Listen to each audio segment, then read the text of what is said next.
I think I might have just realized why a lot of us seem to enter relationships and friendships with people that are extremely unfulfilling, sometimes dysfunctional, sometimes terrible, sometimes exploitative, um, especially in our 20s and in our late teens. We enter into a lot of relationships which retrospectively we look back at and we are not happy with, or a lot of our friendships which retrospectively we look back at and we are not happy with. And one of the core reasons why I think this happens is a lot of us enter our so called adulthood with underdeveloped egos. Our sense of I, our sense of ego, our sense of self identity is not as developed as it should be to allow us to engage with other human beings in ways that are not harmful to ourselves. There are a lot of definitions of the word ego available around. There's one from a psychological point of view, there's many from a psychological point of view, spiritual point of view, emotional, etc., etc. In the functional world, in the world outside, to me, ego is, in the simplest ways, self preservation. Your instinct to preserve and protect who you are. And that is that part of you that says to you that you are separate from the others, which is true, but in the functional world, you are separate and you have to have your own boundaries and your own beliefs and your own preferences and your own ambitions and your own dreams. And if you enter the world without a fully developed sense of who you are, the sense of who I am, separate from everyone else, you will have no tools to preserve yourself. You will have no tools to protect yourself in a world where everyone else mostly has an ego which is well developed, and they will exploit you and they will kick you around and they will use you if they feel that doing that will serve their own preservation. So, in that world, when you enter, having a very healthy ego is non negotiable. It's not just good, it is, you cannot do without it. So, before I speak a little bit more, I want to just pull up a few definitions that most psychologists, the most known psychologists, have given of what an ego is supposed to be. For example, Carl Jung said that ego is something that lives in the center of our consciousness, the center of I, the idea of I, who I am, separate from everyone else. And he also said that the first half of life, 25, 30 years maybe, I don't know, should be spent ideally in developing a very strong and healthy ego. And the second half is about learning to transcend that idea of I that we have developed. But here's the catch, you cannot transcend something that you never had. So if you never were able to develop a very healthy sense of self, there is nothing for you to transcend, and you cannot functionally be a part of the world outside. Freud, another psychoanalyst, he said ego, according to him, worked as a mediator between raw desires and the moral rules that society, the behavior that society has told you is acceptable, and your own raw desires. So ego is like the middleman between these two, with an ego which is not developed in the necessary ways. You are either all impulse, you are either all raw desire, or you're all submission. You will be full of, you will be a template of what the world has told you is acceptable to be. And again, not an ideal scenario. There is another psychoanalyst, I think, Erik Erikson, and he said every single stage of life is about forming an identity.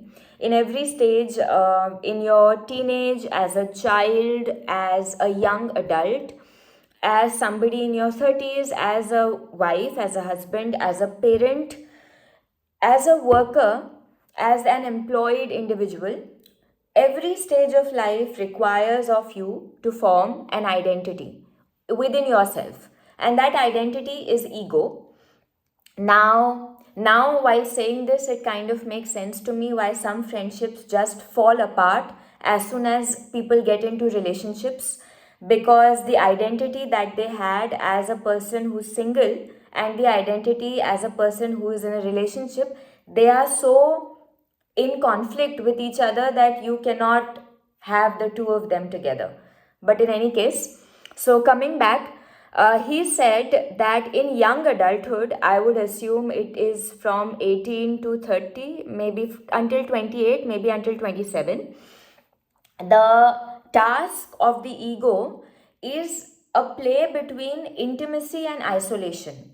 So, intimacy is something that is going to draw you to other people, and isolation is okay, this is my boundary, this is where the other begins and I end, and I don't want the other person to meddle here.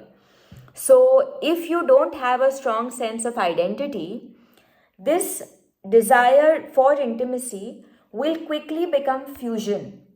It will become dependence. It will attract all sorts of people who want to make use of your lack of a healthy identity. So, now, what happens? Firstly, why do I think that a lot of us enter our 20s and we start doing all the adult stuff?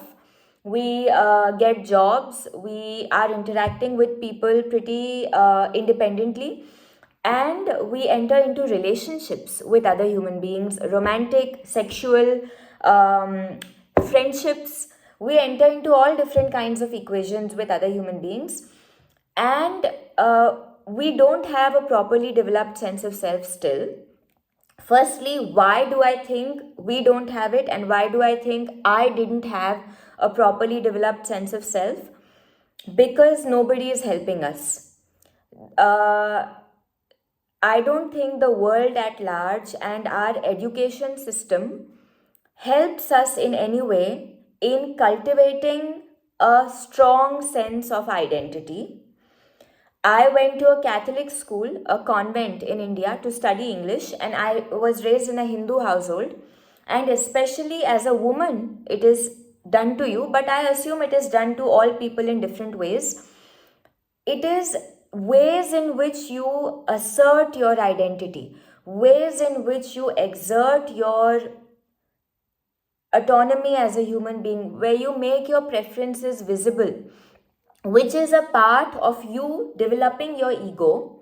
They are squashed, especially when you live in societies which are highly collectivistic.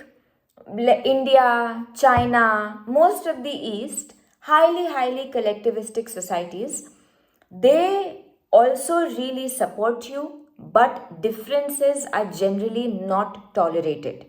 So if you assert your difference, if you assert a different opinion, if you assert a different lifestyle, if you assert a different way of being, a different way of thinking, a different way of working, if you are neurodivergent, if you are not neurotypical, whatever, the small differences that you assert, they are squashed pretty quickly, they are trampled upon pretty quickly. It's not encouraged that you have a very healthy sense of an individual identity. And it's very funny because competition is really encouraged. People who grew up in India, China, Korea, Japan, we all know how competitive our exams are. But again, you are only allowed to compete in very specific ways. Competing in ways outside of that circle is not encouraged. So, if there is no external support, if there is no external support in you developing a strong sense of identity, if any attempt that you have in exerting your independence in your schools, in your colleges, even to your own parents, especially to your own parents, is squashed, is seen as absolutely undesirable. You are supposed to be this fused entity who doesn't have a lot of personal preferences other than when it's absolutely required. You are not developing a very strong sense of identity. Then you're a woman, so you are constantly told that. I remember a line that I used to hear when I was a child. A woman, especially a daughter in law, because we have arranged marriages and the woman typically moves to the man's family, should be like sugar in milk. So when you add sugar to milk, the sugar becomes invisible. It doesn't assert it's something, but it makes the milk sweeter. So that is what you're supposed to be as a woman. You should not stand out with your differences, with your preferences, etc. And then there is all this education about empathy, and ego is bad, ego kills relationships, but they never explain to you what it actually is, and they also don't explain to you that empathy is a double edged sword. Empathy is not something as simple as I show you my vulnerability and I make you at ease. It is the most exploitable human emotion. So anyways, any kind of self assertion is deeply discouraged, and when you are in this position, then genetics come into play. If you are coming genetically from a place where you are prone to have a stronger sense of self, you will probably develop it. And if genetically you are not prone to it, if the way in which you live, empathy above all and self annihilation is encouraged, then that is what you are going to be. And all your relationships, all your friendships are going to be this fusion. Like, I will downgrade myself, I will not listen to myself, I will go to eat where you want to eat, I will listen to the music that you want to listen to, because I don't have a very well developed sense of identity or ego outside of somebody else choosing me. So we don't enter adulthood and with a well developed ego. And another thing I think that should be spoken is human beings, our prefrontal cortex keeps developing, I think, from what they know now until the age of 25. And some studies show that well into your early 30s, it keeps on developing, I think. So we are not mentally, our brain is still forming. We are not in a position where we already have the rational part of our brain developed enough to deal with the complexity of society, to assimilate concepts such as, okay, I need to be independent, but I cannot be too independent because I have to be a part of the society, but I also cannot be too good, too giving, because then I will be taken advantage of. Our brains are not developed very often to they are not equipped to handle that kind of contrasting information, contradictory information. So there are various reasons why most of us don't enter adulthood with a well developed sense of ego. Now you have a fractured sense of who you are. Your ego is, specifically talking about people who have egos or instinct of self preservation that is not developed nicely. You go out into the world and you meet other people sometimes whose instincts are not as developed as yours, and it may lead to some relationships that are codependent, but in my opinion it's kind of the least dangerous situation. The more danger, because eventually if you are both codependent on each other, eventually both of you become resentful of each other because you are not allowing each other to grow. And mostly insecure people or people who don't have a sense of self preservation may not also be attracted to other people who don't have a strong sense of self preservation. It's like you are missing the same parts that the other person is missing, and it's not attractive. Generally, we always look for people who have things that we don't have, as a rule. And now the second possibility is you don't have a good sense of self preservation, and you meet somebody who has an excellent, even overgrown sense of self preservation. So he or she will throw you under the bus 10 million times before they let something bad happen to them. Not necessarily because they want to harm you, it is how they operate, is that self preservation is most important. My preservation is most important.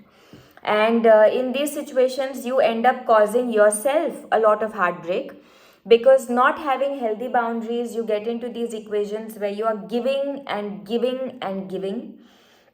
And a lot of the times, when you become inconvenient or when you start becoming resentful, the other person is not going to put up with your inconvenience, and they are going to either cut you off or put you in a situation where you will be harmed before them.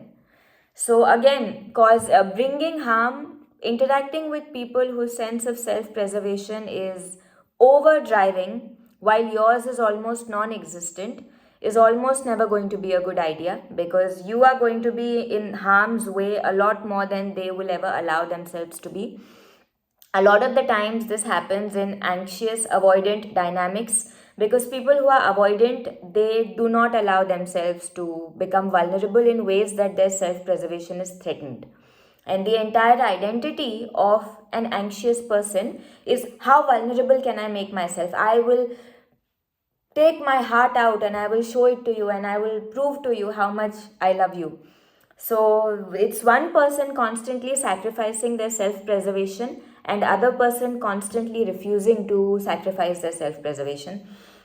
A lot of these one-sided dynamics are about that, because if you have a very good sense of self-preservation and you see that you like somebody romantically, or you like somebody as a friend, and you want to be a part of their lives and they are not reciprocating, a very healthy sense of ego, self preservation will say, going ahead here is not good. It's not good for me, it's not useful for me, and there are other things that this is harmful, so I will not do it. But people who don't have this sense of self preservation, they don't feel like that. They get into situations realizing that they are going to be the ones losing, but they cannot stop themselves. You go deeper and deeper and deeper into those friendships which don't have any kind of reciprocity, into relationships which don't have any kind of reciprocity, and then you end up being extremely burnt at the end. So this is when you are dealing with people who have very well developed self preservation and you don't have any. Third possibility, you run into people who are actually malicious.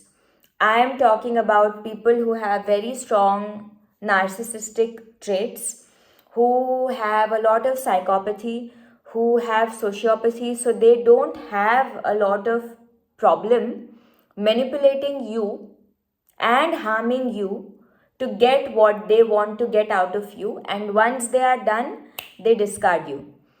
Once you become too difficult to exploit, they discard you. But by that time, you have developed this strong, enmeshed emotional dependence on this person. And I'm sure most people who enter, these are the very traumatic, very overtly traumatic experiences that people have when they don't have a well developed sense of self preservation and ego, and they interact with people outside. And I'm sure most people who entered adulthood without a sense of who they are have met all of these people, all the people that I've mentioned. But you are constantly going to be at a disadvantage, because you are operating in a world where every man, every woman is for themselves. So, not a good thing. Um, in the spiritual context of this entire ego conversation, and also when you are talking about psychedelics, psychedelic drugs. When people take psychedelic drugs, they have an experience sometimes which they call the ego death, the death of the part of themselves, which creates a separate identity for them. Spiritually, it's said that you have to have an ego death to reach God.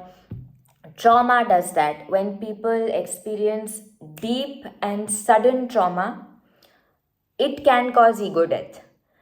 Some near death experiences, people who have been kind of dead, look very close to death because of an accident or something, they record having these experiences where they lost their sense of separation from the world. And while in that moment, that experience may have been very liberating, very blissful, because you don't feel separate from anything. You feel like everything is one and you are loved because you don't feel separate. Your craving for love goes away and you feel the kind of love that your waking life doesn't allow you to feel. In the moment, those experiences can be wonderful, but after that moment is gone, you have to enter real life. And in the real world, without an ego, without a sense of who I am and I have to preserve who I am, you don't have any future plans. You don't have goals. You don't have preferences. You barely have desires of, I want this, I want to be this person, I want this kind of a relationship, I want to be this rich. All of those things almost come from your own separate identity. So, ego is useful. Not only is it useful, it is non-negotiable. All these ego deaths, especially when they happen, sometimes they happen out of accidents, etc. They can be used as a reset button. So they can be used as you being able to see the world from a different perspective. So this is my perspective all my life and it's limited.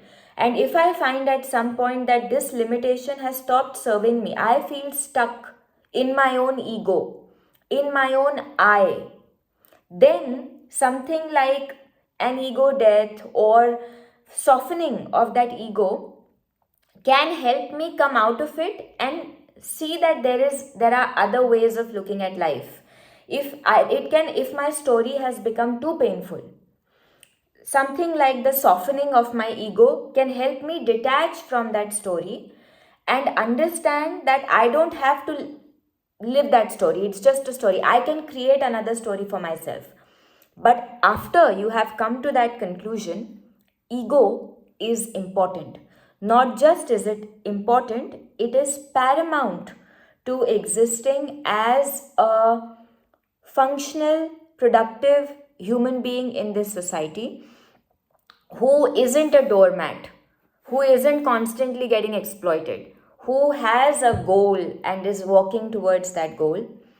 And that is, I believe, why some of the relationships and some of the friendships that we end up having in our teens and 20s, early 20s, sometimes even early 30s, are so unfulfilling, to say the least, and sometimes exploitative, because we enter into our equations with people without having a good self-preservation cover.